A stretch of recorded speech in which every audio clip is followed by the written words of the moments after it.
Eu cumprimento a todos com a paz de nosso Senhor e Salvador Jesus Cristo.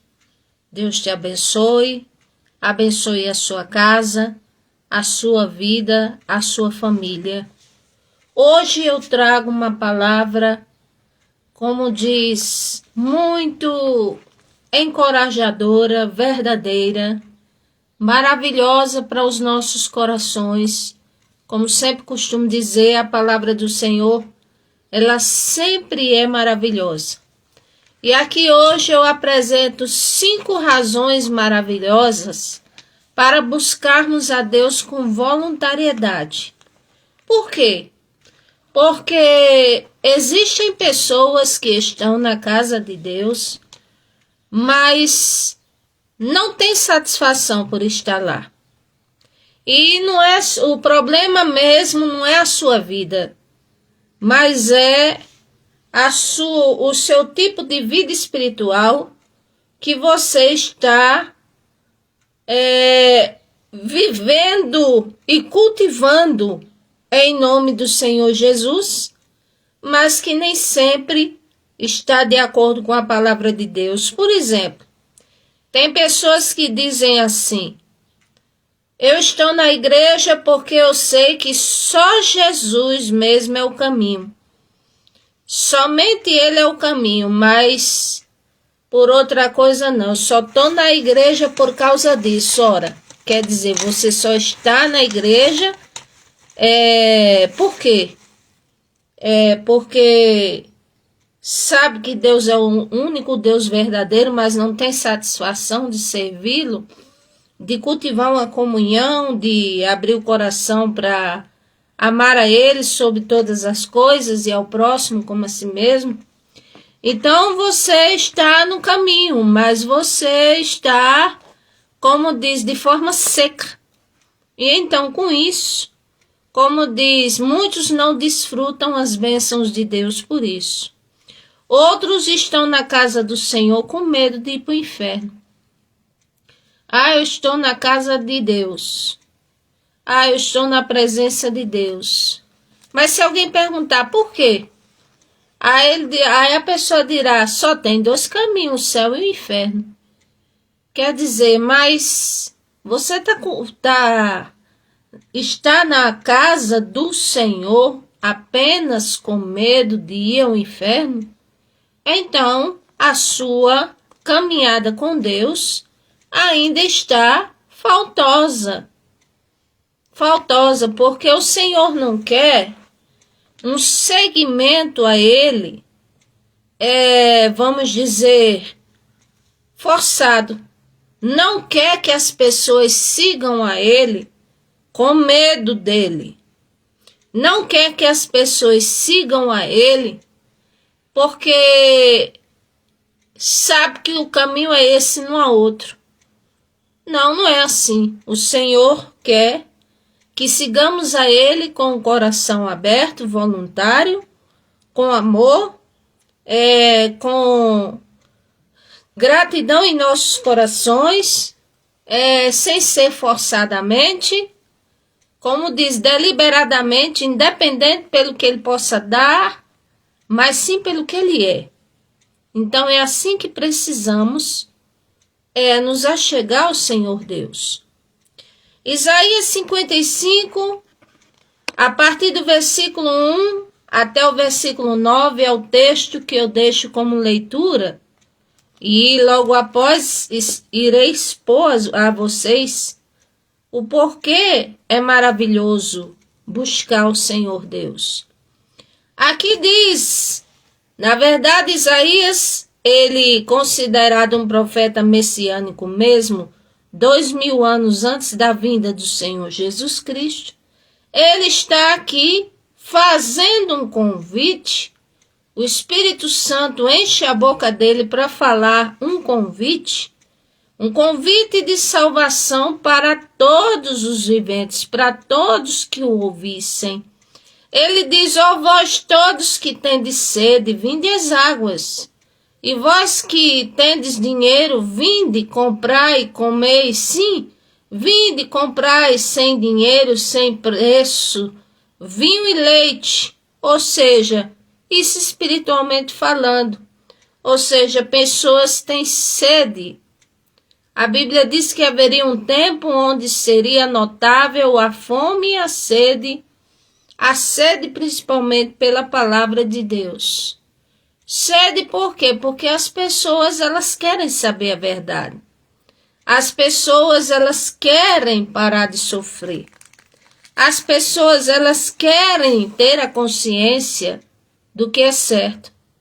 As pessoas querem entender o caminho do Criador. Isso quem tem sede pela verdade. A pessoa quer se aproximar dessa verdade, quer entendê-la, quer vivê-la. Então, aqui Isaías está dizendo: vós que tendes sede, vinde às águas, porque o Senhor Jesus Cristo, a sua palavra, também é considerado como um manancial de águas vivas. E aqui ele diz, versículo 2, por que gastais o dinheiro naquilo que não é pão, o produto do trabalho naquilo que não pode satisfazer? Ouvi-me atentamente e comei o que é bom, e a vossa alma se deleite com a gordura. Ou seja, aqui está falando o povo de Israel, naquela época, dava-se muita ênfase, vamos dizer, ao material. Como hoje, muitos dão ênfase ao material e se esquecem do lado espiritual. Eles até foram exortados pelo profeta Ageu, porque receberam condições para reconstruir o templo do Senhor, começaram, mas devido às perseguições pararam e ali fizeram as suas casas aplainadas de melhor qualidade, com aqueles recursos que receberam. Mas a pessoa deve se empenhar pela sua alma, pela sua vida, pela sua felicidade pessoal, pela sua paz interior, pelo seu bem-estar na presença de Deus. Esses são tesouros que dinheiro nenhum pode comprar. Aí às vezes as pessoas, para, vamos dizer, preencherem um buraco que há dentro delas, que buraco é esse? Que nada satisfaz, que nada faz feliz, que nada dá sentido, que nada alegra o coração desta pessoa. Por quê? Porque o problema dela, se às vezes tem tudo, o que humanamente falando desejaria ter, é um problema de cunho espiritual, é a ausência do Criador em sua vida. Ah, Deus está no meu coração, eu sou filha dele, eu sou filho dele, está escrito. Sim, no sentido de Deus ter criado. Mas o Senhor Jesus, ele nos chama para ter comunhão com ele. Ele diz em Mateus 11, 28 ao 30, vinde a mim todos que estão cansados, oprimidos, sobrecarregados, que eu vos aliviarei. Ele também disse em sua palavra, Mateus 10, 32, se me confessardes diante dos homens que eu sou o Senhor, então eu confessarei naquele dia diante do meu Pai que está nos céus, e se me negardes, também o negarei. E outra coisa, numa parábola, a do filho pródigo, nós vemos a ilustração verdadeira e que confirma o que eu estou falando. O filho pródigo vivia sob a tutela do pai. Resolve, de repente, sair. Ele quer sair, ele quer, como diz, experimentar outras coisas. Pede a herança ao pai e vai. E no que ele vai, nós vemos que a vida dele só foi uma vida, vamos dizer, devassa, triste, de orgia, até que ele desejava comer as bolotas dos porcos. Isso eu quero dizer porque um ser humano, no mundo no qual estamos hoje, não pode viver sem a presença de Deus. Porque sem a presença de Deus, estamos irremediavelmente perdidos. Então aqui Isaías ele continua dizendo: por que gastais o dinheiro naquilo que não é pão, e o produto do vosso trabalho daquilo que não pode vos satisfazer? É o que eu estou dizendo, que não pode preencher o vazio do coração. Tem gente que entra no consumismo, vai e gasta, gasta, gasta, gasta, gasta, gasta. Não estou falando de gastos necessários, mas eu estou falando de gastos desnecessários. Compra uma coisa, compra outra, para ver se preenche a alma, mas não preenche, porque não são essas coisas que preenchem a alma. É como disse aqui Isaías, naquilo que não pode satisfazer. Ouvi-me atentamente e comei o que é bom, e a vossa alma se deleite com a gordura. Ou seja, assim como o Senhor Jesus ofereceu à mulher no poço a água a qual ela jamais teria sede, também Isaías está aqui oferecendo o melhor alimento, o qual, como diz, seria algo que o povo ia se deleitar, se alegrar. Ou seja, que é a palavra de Deus, o que o Senhor tinha para dizer, as suas promessas condizentes à obediência. Aqui versículo 3, inclinai os vossos ouvidos e vinde a mim, ouvi, a vossa alma viverá, porque convosco farei um concerto perpétuo, dando-vos as firmes beneficências de Davi. Ou seja, o Senhor está dizendo, ao invés de vocês buscarem subterfúgios para preencher a alma de vocês, para que vocês estejam assim na minha para serem felizes, ao invés de vocês procurarem meios os quais prejudicam vocês mesmos, que vocês sabem que prejudicam, vamos dizer, a promiscuidade prejudica, vamos dizer, as amizades que querem levar para prazeres deste mundo prejudica, tipos de costumes, manias, coisas que prejudicam, até mesmo um consumismo que gasta o dinheiro todo e extrapola um cartão de crédito também prejudica o que o Senhor está dizendo. Então, vocês inclinem os seus ouvidos e vinde a mim, e a vossa alma viverá, porque convosco farei um concerto perpétuo, dando-vos as firmes beneficências de Davi. Quais foram as beneficências de Davi que ele recebeu? Exaltação da parte de Deus. Recebeu o que ele não imaginava. Recebeu proteção contra os seus inimigos, embora fosse a guerra e tivesse que lutar. Recebeu a misericórdia do Senhor, mais do que nunca quando pecou, quando foi trapaceiro, quando ali adulterou, quando ali preparou um plano ardiloso e se arrependeu. Então, por isso ele recebeu misericórdia. Então, essas foram as firmes beneficências de Davi. Alguns exemplos, fora outros. Tantos livramentos de morte esse homem recebeu. 10 anos sendo, vamos dizer assim, eu vou usar essa palavra, caçado por Saul, como se fosse um animal, como se fosse uma escória, como se fosse o pior infrator, porque Saul tinha descoberto que ele ia ser rei. Então, quer dizer, coisas terríveis. Ali, Davi passou, mas o Senhor foi com ele. Então, isso são provas de beneficência. Beneficências, glória a Deus. Aí aqui o versículo 4, o Senhor fala, eis que eu o dei como testemunha aos povos, como príncipe e governador dos povos. Ou seja, Davi era exemplo para outros reis de Israel. E da linhagem de Davi veio, vamos dizer, 14 gerações e depois mais 14, 28 gerações. E assim veio o Senhor Jesus Cristo. E ali é só ler na genealogia de Mateus capítulo 1. Então o Senhor veio, como diz, por isso que o povo dizia: Jesus, filho de Davi, tem misericórdia de mim. Jesus, filho de Davi, tem misericórdia de mim, porque, humanamente falando, o Senhor Jesus veio dessa cadeia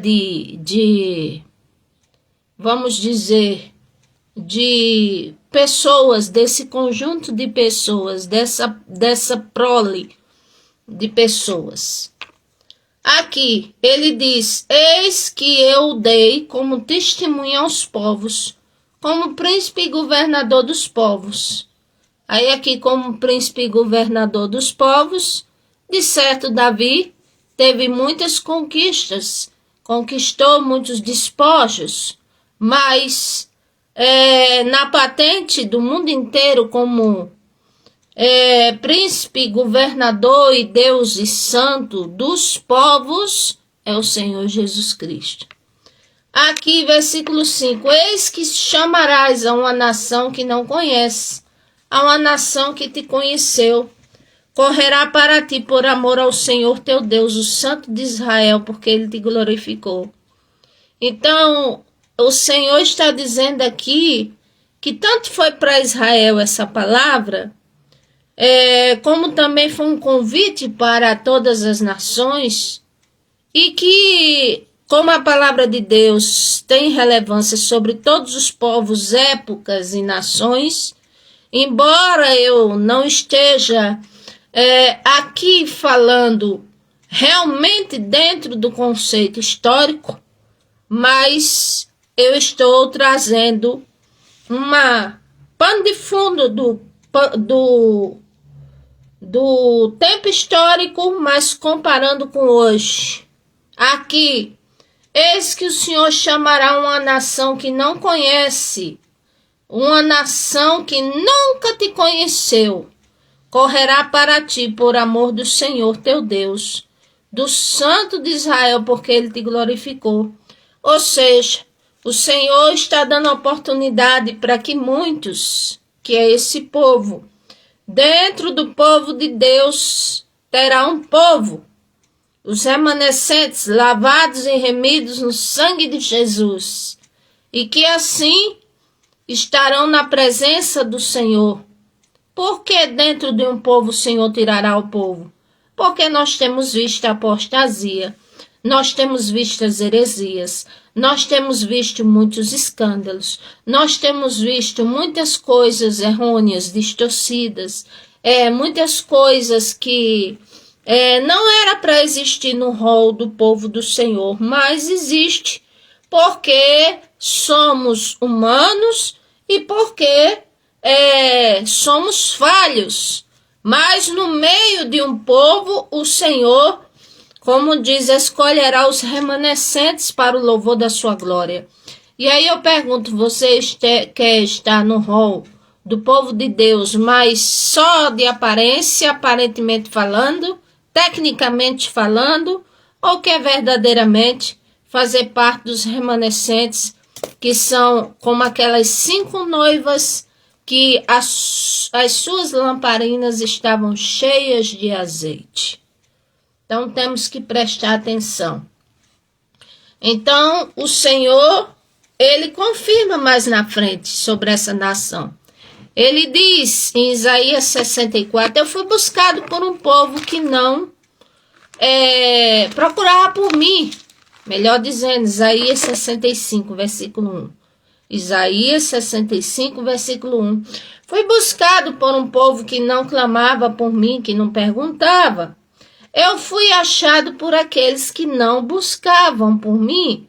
Há um povo que não clamava, mas quando eles resolveram clamar, eu disse, eis-me aqui, e estendi a mão para eles. Estendi para o povo rebelde não quis, mas tinha eles. Então estendi a mão para eles todos os dias. E eles, como diz, aceitaram. Então, todo aquele que invocar o nome do Senhor, como diz, esse está plantando, como diz, o início da sua salvação, da sua maior conquista, da decisão mais sábia que pode tomar na vida. Aqui diz, versículo 6, que é o tema da pregação: buscai ao Senhor enquanto se pode achar, invocai-o enquanto ele está perto. Ou seja, nessa vida as pessoas se empenham, olham as redes sociais, tem outras ocupações. Sim, cada um tem suas ocupações, mas a gente observa que as redes sociais tomam tanto tempo das pessoas, que as pessoas, quando dizem assim, eu não tenho tempo para ler a Bíblia, aí eu digo, se você diminuir o tempo nas redes sociais, você vai ter tempo de ler a Bíblia. Ah, mas a Bíblia tem a letra minúscula, eu não consigo enxergar. Eu digo, compra uma Bíblia com letra maior, compra uma lupa e leia. Ah, mas me dá um sono quando eu vou ler a Bíblia, sabe? Lava o rosto, ora a Deus, porque de qualquer forma é uma luta espiritual. Leia a Bíblia! Não tem tempo de olhar o que quer nas redes sociais, vida do povo, falar de outras coisas. Pois tenha também tempo para nutrir a sua própria alma no Senhor, nosso Deus, pelo Espírito Santo, pela sua palavra, estando no caminho da fé. Louvado seja Deus. Então, buscai ao Senhor enquanto se pode achar, ou seja, enquanto o portal da graça não se fecha. Enquanto ainda estamos no tempo da misericórdia de Deus. Buscai o Senhor enquanto se pode achar, invocai-o enquanto está perto. Deixe o ímpio o seu caminho, e o homem maligno os seus pensamentos, e se converta ao Senhor, que se compadecerá dele. Torne para o nosso Deus, porque grandioso é em perdoar. Então o Senhor está falando aqui com quem? Com um grupo que ele chama de ímpios, homens malignos, para deixar esse tipo de caminho e esse tipo de pensamento malicioso. Nós sabemos que nem todos temem a Deus. Nós sabemos que nem todos concordam com a existência dele. Nós sabemos que há muitos que escarnecem do Criador, escarnecem mesmo. Há muitos que deliberadamente se expressam e dizem, eu não creio nesse Deus. E o pior é que fazem barbaridades, tanto lá fora, como com a própria vida, como viver certas coisas. E o Senhor está dizendo, deixe isso, pare com isso. É como João disse a um certo obreiro da igreja, lá na frente em sua terceira carta. Tinha Gaio, tinha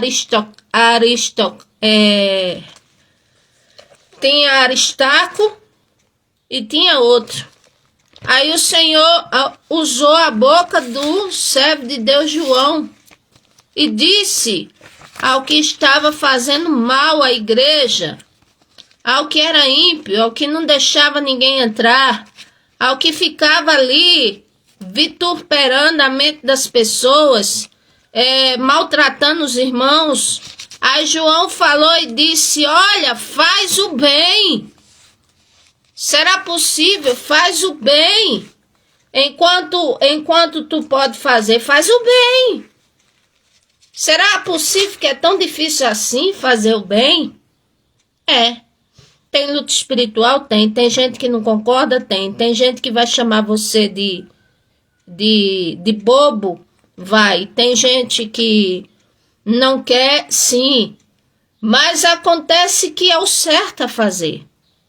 O ser humano, quando ele faz o bem, ele tem paz. O ser humano, quando ele faz o bem, ele é abençoado. O ser humano, quando ele faz o bem, agrada a Deus. O ser humano, quando ele faz o bem, ele não tem nada a temer. O ser humano, quando faz o bem, pode vir investida contra ele, mas cai por terra. O ser humano, quando faz o bem, principalmente ao próximo, então Como diz, louvado seja Deus, a bênção de Deus vem. Então ali João escreve a terceira carta, era os obreiros, era Gaio, tinha um outro que era Diótrefes e tinha Demétrio.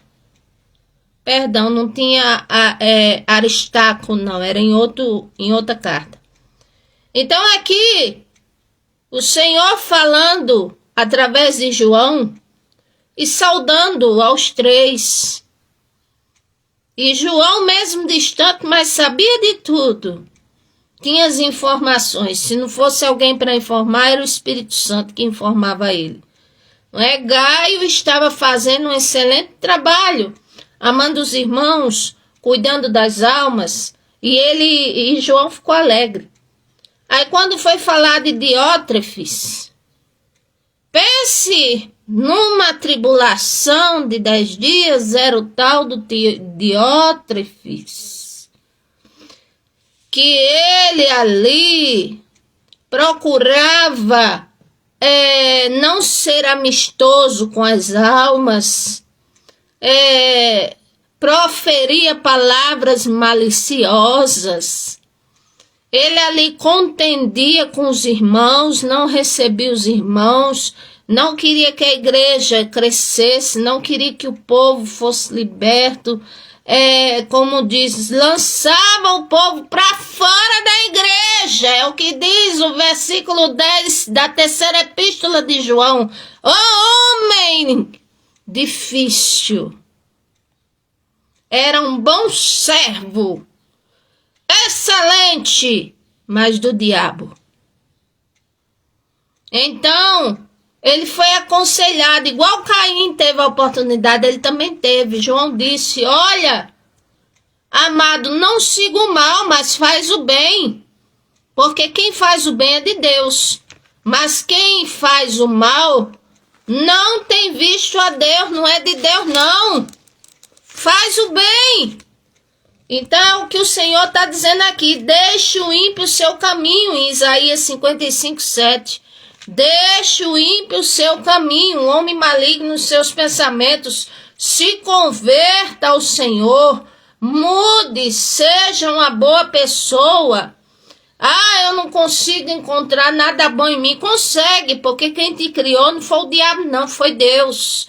Então, cada um tem virtudes. Agora temos defeitos, também temos, terríveis. E aqui diz, o Senhor fala, deixe o ímpio o seu caminho, o homem maligno os seus pensamentos, e se converta ao Senhor, que se compadecerá dele. Tem jeito para mim? Tem. Mas eu tô aqui na prisão, ó. Matei não sei quantos. Fiz barbaridade. Sim. Mas o Senhor, para libertar, ele te alcança dentro da prisão. Mas eu queria ter minha liberdade de andar fora novamente. Aí isso é do próprio Deus. Agora que ele tem poder para isso, tem. De te dar a liberdade de mexer nos arquivos do teu processo, de tu seres promovida a sair da prisão, sim. Mas enquanto isso, o Senhor quer libertar dentro da prisão, para depois libertar fora dela. É dentro. É dentro. Pronto. Aqui diz, para que o Senhor se compadecerá dele. Torne para o Senhor, seja, se volte para o Senhor nosso Deus. A mente gire, ou seja, incline para o Senhor Deus, porque é grandioso em perdoar. E diz mais, porque os meus pensamentos não são os vossos pensamentos, nem os vossos caminhos os meus caminhos, diz o Senhor. Porque assim como os céus são mais altos do que a terra, assim são os meus caminhos mais altos que os vossos caminhos, e os meus pensamentos mais altos que os vossos pensamentos.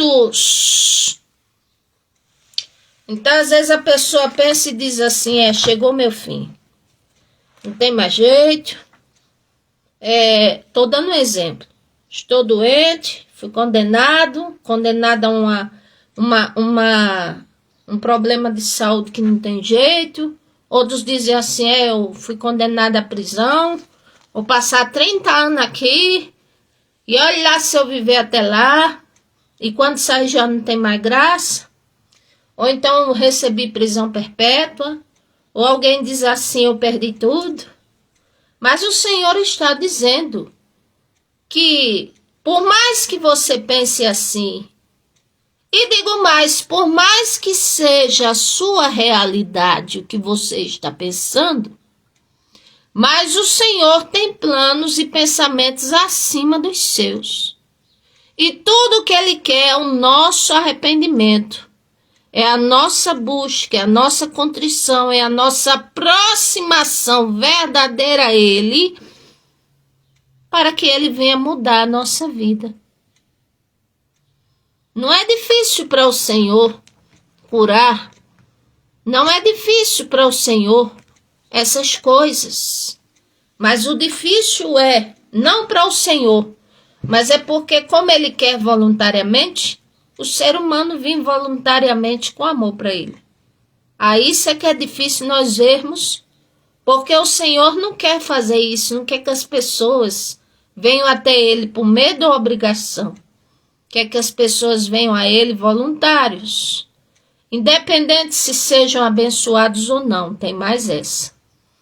Coloca Ele como prioridade em sua vida. Então aqui as 5 razões maravilhosas para buscarmos a Deus com voluntariedade, e eu vou falar as 5, que agora que eu vou entrar nos pontos. Primeiro, é que o Senhor Jesus Cristo, Ele é o verdadeiro Deus. Tem um Pai, é o Filho e o Espírito Santo. Sim, mas triuno. Agora, separado mesmo, no começo do mundo falava do Pai e do Filho, do Pai e do Espírito Santo, que já pairava sobre as águas. O Filho se revelou depois, porque veio de ventre de mulher, precisava vir assim, para vir na forma humana. Mas Ele e o Pai, Ele mesmo disse, é um só. Então não há 2 deuses. Há simplesmente formas as quais um Deus poderoso, Ele quis se manifestar ao povo, quis aparecer. Ele se aparecia de forma teofânica, Ele mandava seus mensageiros, a sua voz bradava como um trovão quando Ele queria falar com o povo. Falava com o povo, falava individualmente, como falou com Caim. Falava e fala através de sonhos, revelações. Para quem crê ou que não crê, mas o Senhor fala. O Senhor tem as suas multiformes maneiras de falar, de se apresentar, seja em sonhos, seja como for. Então, por isso, Ele vendo que o povo seguia a lei, mas não tinha amor, Ele veio à terra, ensinou e disse, um novo mandamento vos dou. Amai uns aos outros. Amai ao Senhor Deus, amai uns aos outros. Pronto. Então, Ele é o verdadeiro Deus. Vou ler aqui para vocês. Está na primeira epístola de João, capítulo 5, versículo 19. Diz assim,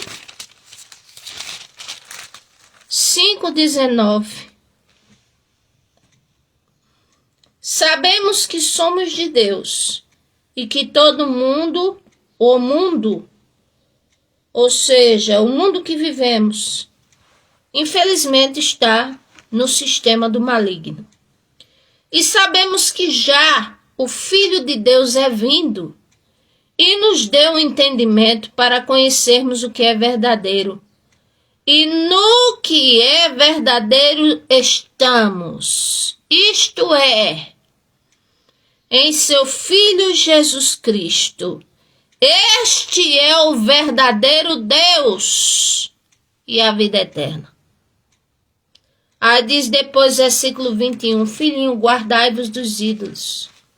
Ou seja, como eu sempre digo, o Senhor não precisa de nada, de amuleto, de nada para ser representado.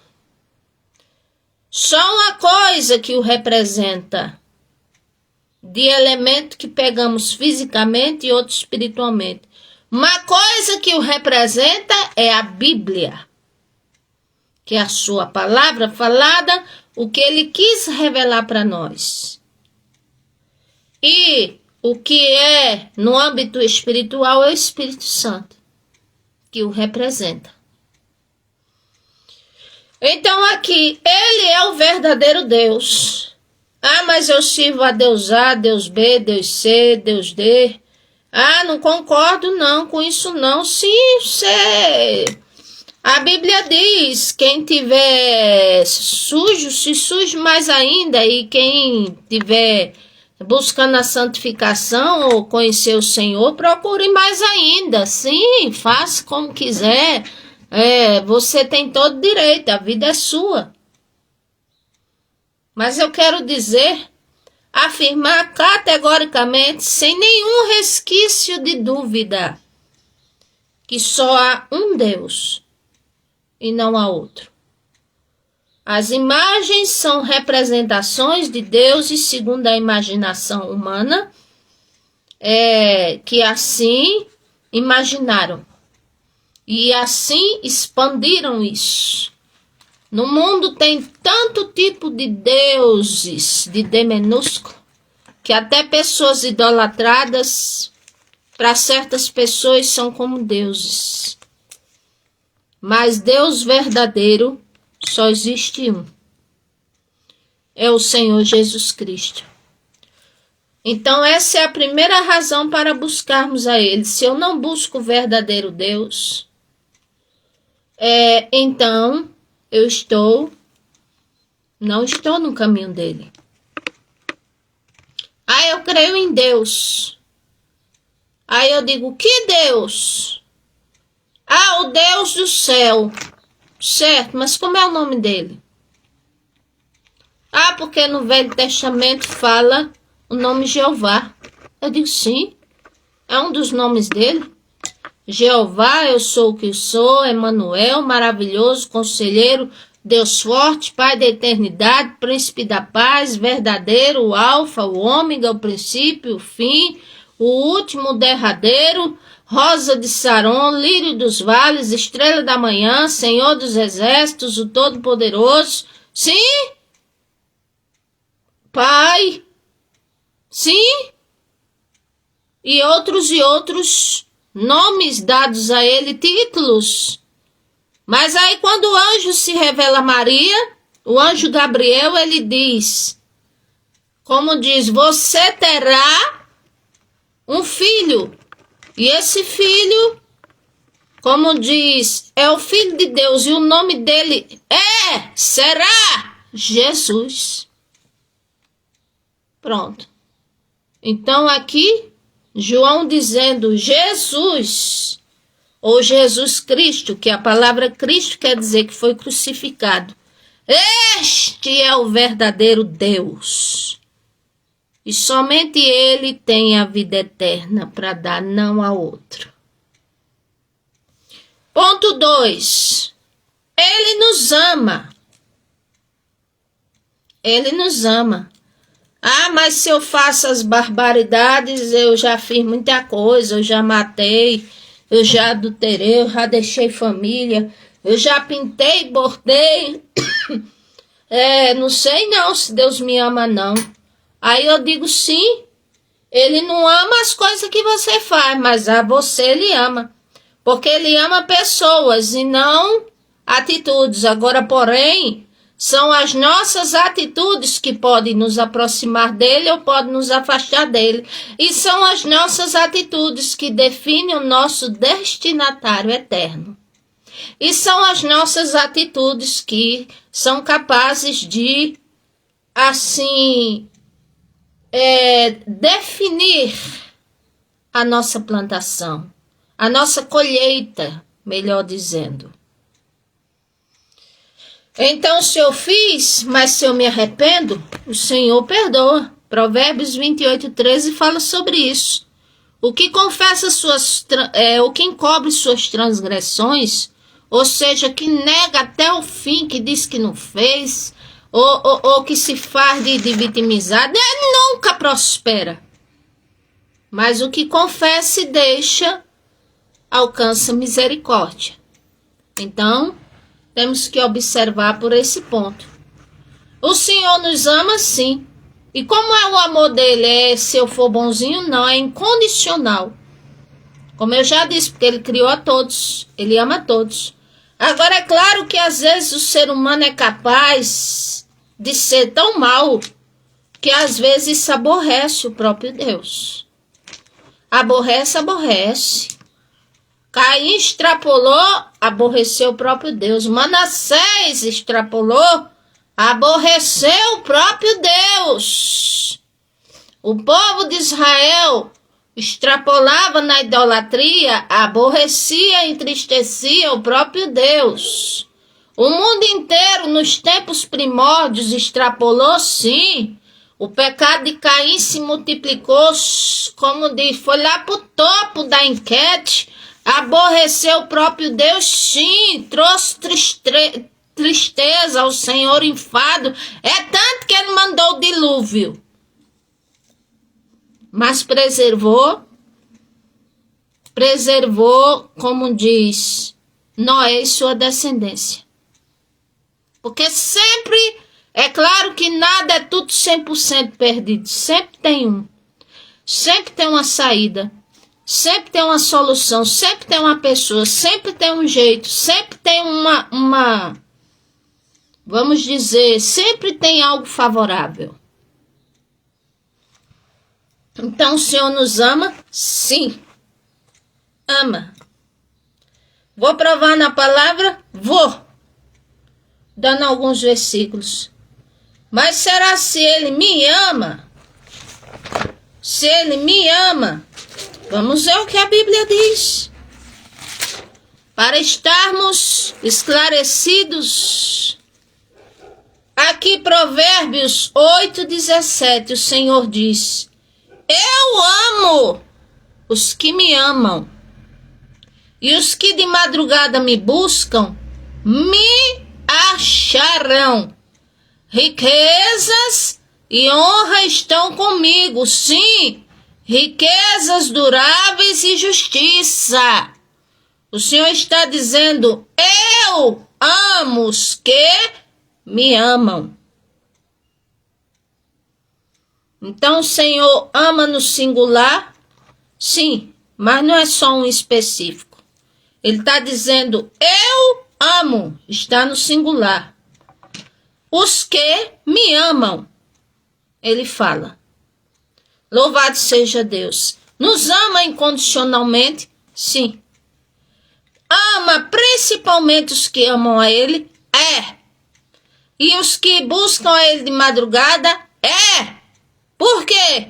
Porque estão sendo obedientes. Imagine um simples exemplo que eu dou. Um pai tem 2 filhos. Aí um é obediente, um é comportado, um é esforçado na escola, um é esforçado em procurar ajudar o pai e a família, o outro só quer estar na rua, só quer estar na droga, só quer fazer o mal, só quer, como diz, as coisas como diz, fúteis. Aí, como diz, o pai ou uma mãe dessa vai deixar de amar esse filho? Não, mas acontece que o filho mais obediente é mais agradável. Então, isso se aplica conosco também. O Senhor nos ama, sim, mas principalmente os que amam a Ele. E os que de madrugada buscam a Ele, o acharão. Está escrito. Deus ama incondicional? É. Mas não pense que o amor de Deus incondicional é para cobrir teus pecados, não. O amor de Deus incondicional é independente se o ser humano ama ele ou não. Ele ama aquele ser humano. Mas quando esse ser humano extrapola, Aí aguarda a justiça de Deus, como eu já falei, alguns exemplos aqui. Aqui fala, Evangelho de João, capítulo 15, versículo 13. Ninguém tem maior amor do que este, de dar alguém a vida pelos seus amigos. Pronto. Quem foi que deu a vida pelo mundo inteiro? O Senhor Jesus. Alguém dá a vida por outro? Acontece. Acontece. Mas amar o mundo inteiro, só o Senhor Jesus. Só Ele é que poderia nos redimir dos nossos pecados através do seu sacrifício de cruz, se crermos. E só Ele poderia colocar por terra um impedimento que se tinha para nós buscarmos ao Senhor Deus e termos acesso à sua presença. Porque do contrário estávamos destituídos, ou seja, é mais do que distantes, estávamos, vamos dizer assim, não eliminados da terra, mas vamos dizer assim, eliminados, impossibilitados de buscar ao Senhor, destituídos da glória de Deus. O Senhor nos ama? Ama? Claro que Ele ama. Aqui Ele fala, versículo 17, eu vos mando que vos ameis uns aos outros. Ou seja, é o desejo dele que o que é cristão ame o seu próximo. Tem mais? Tem. Aqui. Louvado seja o nome do Senhor. Ele fala, porque tudo que eu fiz, eu dei exemplo a vocês para que o que eu fiz, vocês façam também. Evangelho de João 13, versículo 15. Aqui mais. Ou seja, ele dizendo que nos amou, e ele diz, amem como eu vos amei. Ele também fala, é mais ainda, é mais do que no singular, fala no plural. E no singular, o Senhor falou sim, quando mandou Gabriel dizer a Daniel, homem muito amado. Aí disse, desde o primeiro dia em que aplicaste o teu coração a compreender as palavras do Santo, do Senhor, e aplicar o teu coração a isto, então são ouvidas as tuas orações, as tuas palavras, e eu vim por causa das tuas palavras. Ou seja, Daniel era amado pelo Senhor. Então ali falou especificamente com ele. Daniel, homem muito amado. Era por quem? Era pelo anjo? Não, era por Deus. O anjo foi o mensageiro para dizer. Então, aqui mais também. Apocalipse. Capítulo 3, versículo 8. Quando o Senhor fala com a igreja de Filadélfia. Ele diz assim. Eu sei as tuas obras e diante de ti pus uma porta aberta, a qual ninguém pode fechar. Tem porta aberta para você. É porta aberta de salvação. É porta aberta para deixar o Senhor Deus entrar na sua mente. É porta aberta de emprego. É porta aberta de oportunidades. É porta aberta de conserto com a família. O Senhor está abrindo portas para você. Agora vem até Ele. Aí aqui diz, e ninguém pode fechar essas portas. Quando Ele abre, ninguém fecha. Aí diz, tendo pouca força guardaste a minha palavra, não negaste o meu nome. Aí ele diz: eis que farei aos da sinagoga de Satanás, que na época a igreja de Filadélfia, mesmo na Ásia, mas recebia uma terrível perseguição dos judeus judaizantes, que não deixava em paz esse povo, crê no Senhor Jesus pela graça de Deus, e ali blasfemavam, e ali o Senhor chamava de sinagoga de Satanás, porque eram perseguidores, nunca reconheceram o senhorio do Senhor Jesus Cristo até então na época. E aqui diz, ele disse: eis que eu farei que venham e adorem prostrados aos teus pés e saibam que eu te amo. O Senhor amava aquela igreja? Sim.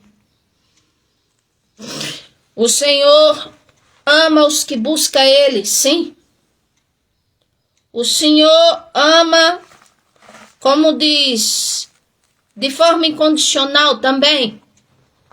Mas cuidado que o de forma incondicional, ele pode se aborrecer, como eu já falei. Terceiro ponto,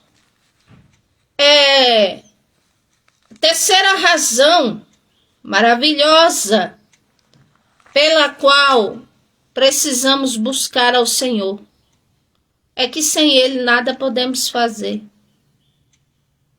A Bíblia diz, Provérbios 16, 9, o homem faz planos, projeta, mas o Senhor é que dirige os passos. Também é o Senhor que dá os desígnios. Só se confirma se o Senhor permitir. E Evangelho de João 15, versículo 5, parte C. Sem Ele, nada podemos fazer.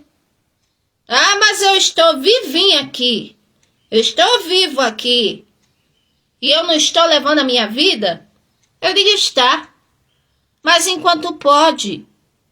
Porque não se esqueça que todo o corpo, toda vida vivente na terra é perecível. É o Senhor tirar o fôlego de vida e tchau para você. E tchau para mim.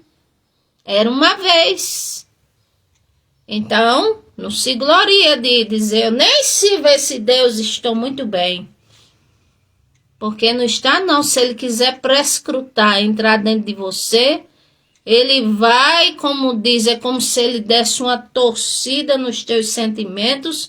Ele faz você ver, como diz, certas coisas, faz você chorar, sentir a presença dEle, tudo para você se aproximar dEle. E se não for dessa forma, Ele mexe com a natureza, como Ele tem feito. Ele tem N razões de chamar, como diz, tem N formas de chamar a atenção de alguém, até que a pessoa reconheça que sem Ele nada se pode fazer. Eu não posso controlar a morte e dizer, vou viver 100 anos. Eu posso, assim, profetizar e orar e pedir a Deus, Senhor, me dê 100 anos de vida. É assim.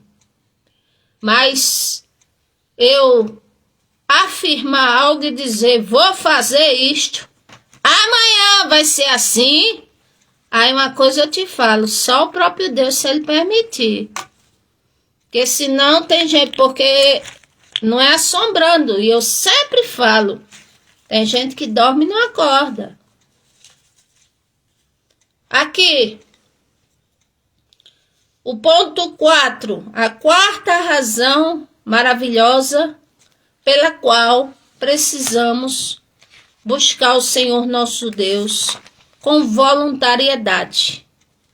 É porque tudo, absolutamente tudo, sem nada estar fora. Tudo foi Ele que criou. Ah, Ele criou o inferno também? Criou. Depois resolveu criar.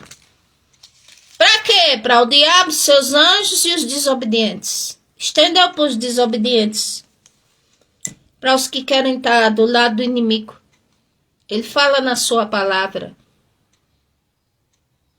Ah, Ele criou o céu, a lua, as estrelas, o que existir. Foi Ele que criou. Ah, essa criatura eu não vi, nunca vi. Pode ser o que for. Foi o Senhor que criou. Nada foge do controle dele. Colossenses capítulo 1, versículo 16 ao 18 está escrito: porque nele foram criadas todas as coisas que há nos céus e na terra, visíveis e invisíveis, sejam tronos, sejam dominações, sejam principados, sejam potestades, tudo foi criado por ele e para ele. E ele é antes de todas as coisas, e todas as coisas subsistem por ele. É ele a cabeça do corpo da igreja, é o princípio primogênito dentre os mortos, para que em tudo tenha preeminência. Então ele criou todas as coisas. Satanás, sempre eu digo, criou, mas não como Satanás. Originalmente um querubim ungido, poderoso, estava no monte de Deus, era reto os caminhos, até ele mesmo oscilou. E no que oscilou, vacilou. E no que vacilou, se entregou ao mal e se entregou a um desejo que sabe que, como diz, vai se cumprir por pouco tempo na terra, mas que ele sabe que nunca vai alcançar, que é ser igual ou semelhante ao Altíssimo. Nunca. Jamais. De maneira nenhuma. Mesmo tendo o poder que tem. Mesmo tendo a posição que tem.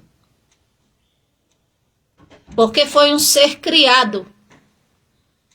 E não surgiu de si mesmo como o próprio Deus. Aqui. E o último ponto que eu quero falar é que um bom motivo para buscarmos ao Senhor nosso Deus é que, além de Ele ter criado tudo, inclusive a nós, Ele nos entende, nos responde, nos disciplina, nos abençoa, orienta-nos, dá clareza à nossa mente, nos deu pelo menos um senso de consciência para saber o que é certo, o que é errado. Ele quer ser o nosso maior amigo. Da parte dele, ele é o melhor amigo. Mas ele disse em sua palavra, ele disse: vós sereis meus amigos se fizer o que eu vos mando. Se não fizer o que ele manda, não é amigo dele. Ou seja, não tem uma comunhão mais profunda com ele. Igual Abraão, ele dizia assim: esse é meu amigo. O Senhor chamou Abraão e disse: esse aí é meu amigo. O Senhor tinha uma comunhão com Moisés, que o rosto brilhava e ele tinha que se ausentar assim, porque o povo tinha um certo susto e ele colocava até um véu no rosto. Comunhão com Deus, mistério de Deus, que outros seres humanos não alcançaram.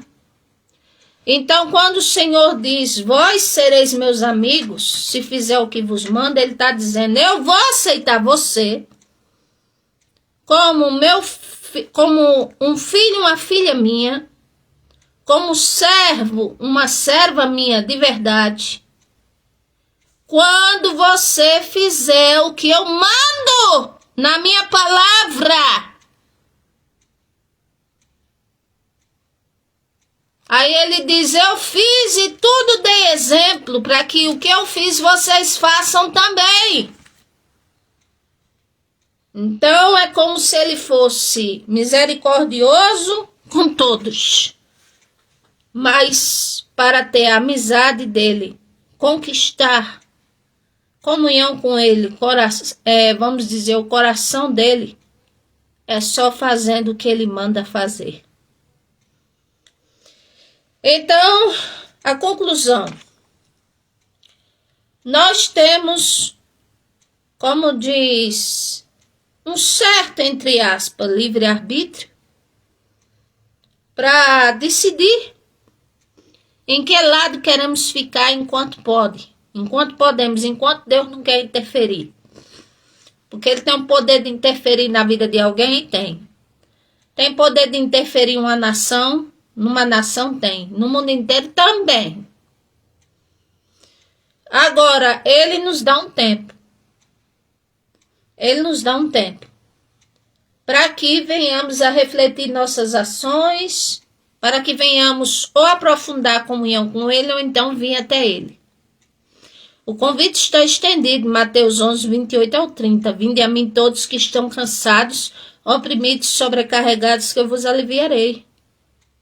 Agora, se rejeitamos ao Senhor, em primeiro lugar, a Bíblia diz que a ira do Senhor Deus sobre este que rejeita permanece nesse. Já pensou Deus irado com uma pessoa a todo momento? Essa pessoa, ela é muito afligida.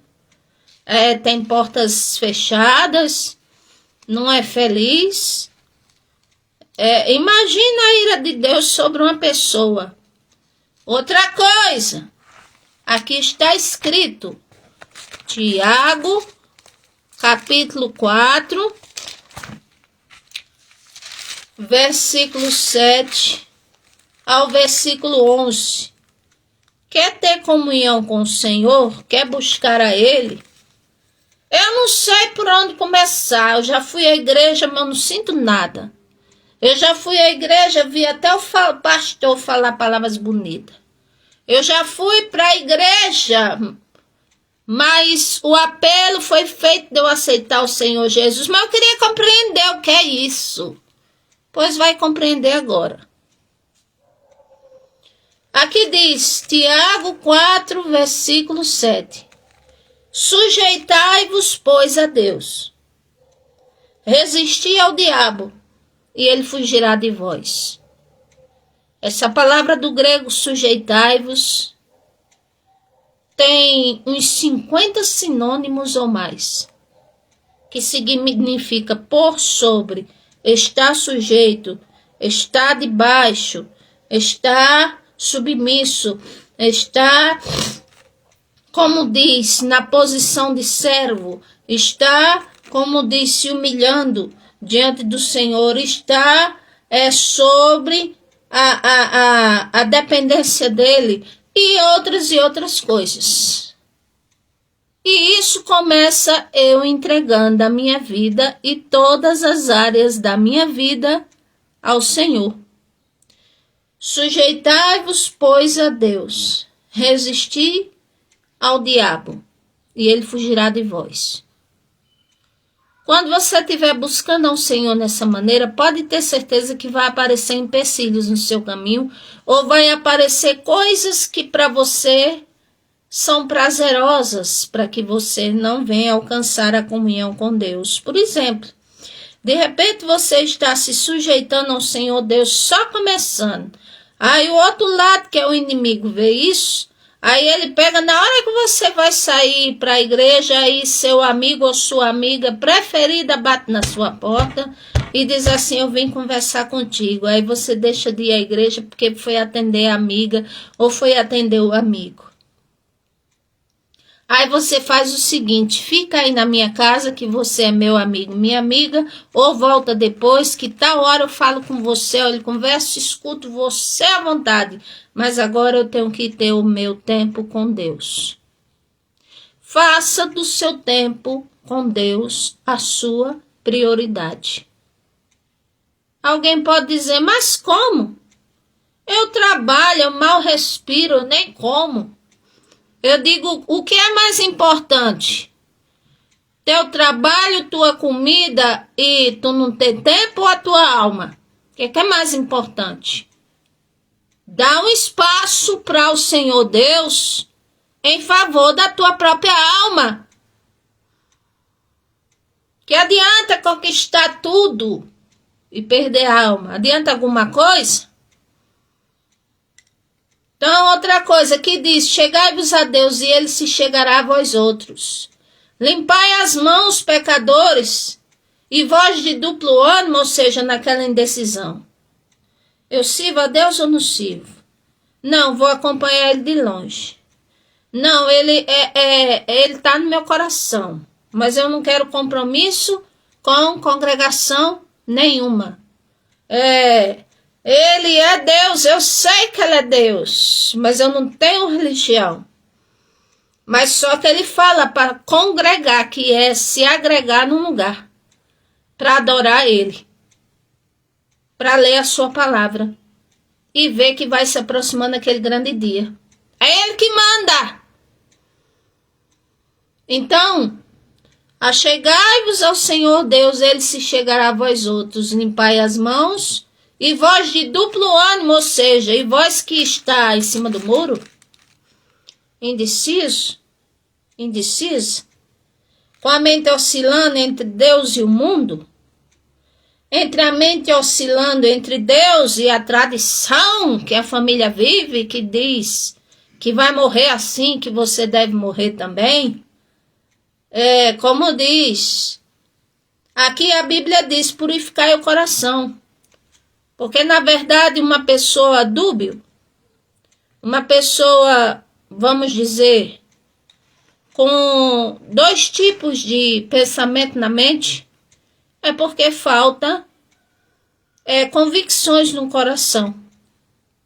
Mas as convicções, elas serão firmadas, fincadas, reavivadas, brilharão quando essa pessoa disser assim, Senhor, estou diante da tua presença. Retira de mim aquilo que não te agrada.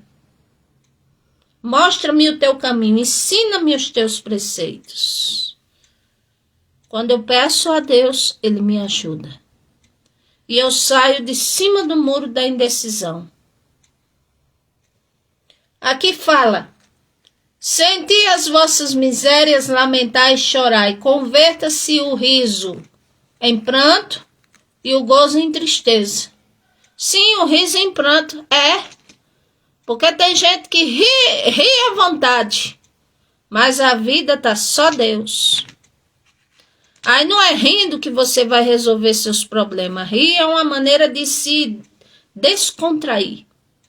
É uma maneira de levar à esportiva certas coisas. Mas não vai resolver seu problema. Então, se for necessário chorar na presença de Deus, faça. Como diz, aqui diz, humilhai-vos perante sobre a potente mão do Senhor e ele vos exaltará.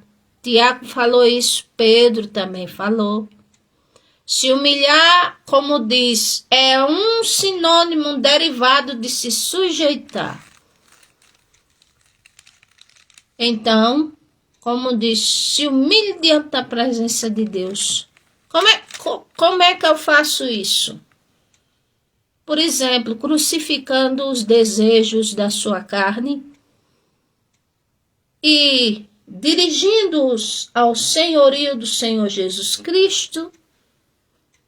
E principalmente não são as coisas normais de um ser humano, mas são coisas que ferem a palavra de Deus. Digamos um vício, digamos a promiscuidade, a orgia, essas coisas. Você entrega diante do senhorio do Senhor Jesus Cristo e diz, Senhor, não permita que essas coisas elas venham perdurar em minha vida. Não deixe eu cair mais nessas coisas, me envolver com elas. Aqui diz, irmãos, não falei mal um dos outros. Quem fala mal do seu irmão e julga seu irmão, fala mal da lei. E julga a lei. E se tu julga a lei, já não és observador da lei, mas juiz. Pronto. O que eu mais vejo por aí é pessoas falando de outras terríveis ofensas e tendo como atitudes de criança que faz queixa um contra o outro. um contra o outro. Mas o Senhor Deus não nos deu esse tipo de outorgação. O Senhor não nos deu. Outra coisa, conclusão. O Senhor fala, Evangelho de João, como diz, 15, 14 ao 16, fala, vós sereis meus amigos se fizerdes o que vos mando. Evangelho de João 15, versículo 5 diz, versículo 7 diz, se estiverdes em mim, as minhas palavras estiverem em vós, pedirei o que quiser e vos, como diz, e vos farei, vos abençoarei, mas preste atenção, tem que estar o Senhor, no Senhor Jesus Cristo. Eu estou, eu digo certo, e você confirma que Ele está em você? E como é que eu sei que o Senhor Jesus está em mim? Quando eu simplesmente obedeço e faço aquilo que Ele mandou fazer, quando eu tenho comunhão com Ele. Quando é que eu sei que uma pessoa está em meu favor? Quando eu vejo que as atitudes dela, os pensamentos dela, são em meu favor, para me favorecer. E quando eu sei que não está em meu favor? Quando não faz nada para me ajudar, quando não faz nada para, vamos dizer, para se aproximar, quando não faz nada pela pessoa, então esse não está em favor de outrem. Então, mesma coisa é na vida espiritual. Se o Senhor Jesus estiver em mim, eu tenho que ter o Espírito Santo, ser sábio, sábia, ajuizado, temente a Deus. Não é viver uma religiosidade, não. É viver uma comunhão profunda com Deus vivo. E que é a decisão mais sábia da vida. Agora a conclusão que eu deixo, Apocalipse 22, versículo 18 ao versículo 21. Diz assim, porque eu, que era João, testifico a todo aquele que ouvir as palavras da profecia deste livro, que se alguém lhes acrescentar alguma coisa, Deus fará vir sobre ele as pragas que estão escritas nesse livro. E se alguém tirar qualquer palavra deste livro, desta profecia, Deus tirará a sua parte da árvore da vida da cidade santa que estão escritas neste. Aí tem tantos tipos, vamos dar um exemplo de Bíblia. Ah, mas esse texto de Romanos aqui eu não estou vendo na minha Bíblia, não. Não, esse de Levítico também não. Esse aqui que fala de quem vai para o inferno também não estou vendo, não. Eu estou vendo aqui paz, amor, alegria no Espírito Santo. Isso faz parte do reino de Deus, verdade. Mas se você vê que a sua Bíblia foi adulterada, o Senhor está dizendo aqui, como diz, virá as pragas que está nesse livro, e quer saber o exemplo de algumas delas, Deuteronômio 28, as maldições ao decorrer da desobediência, daquele que tira ou acrescenta. Não, eu vou fazer uma nova Bíblia, eu vou acrescentar só coisa boa, porque isso aqui, eu não concordo com isso, eu não concordo com aquilo. Eu digo, vai, faz, que eu duvido. E se chegar a fazer, é anátema, maldito, maldita, aquele ou aquela que profana a palavra de Deus, que tirar aquilo que certas coisas pessoas não querem ouvir, mas que é a vontade de Deus, e que quer acrescentar coisas que as pessoas querem ouvir, mas que o Senhor não falou. Então, O Senhor diz que terá todas as pragas virá sobre essa pessoa que fizer assim dessa maneira. E outra coisa, louvado seja o nome do Senhor. Também diz a palavra de Deus que aquele que não crê no Senhor Jesus seja considerado anátema. Ou seja, o que é isso? Anátema. Maldito. E o que significa a palavra maldito?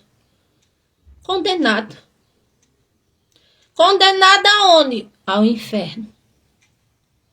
Tem esse versículo? Tem. O Senhor Jesus, está escrito que aquele que não crê no Senhor Jesus, ele é anátema.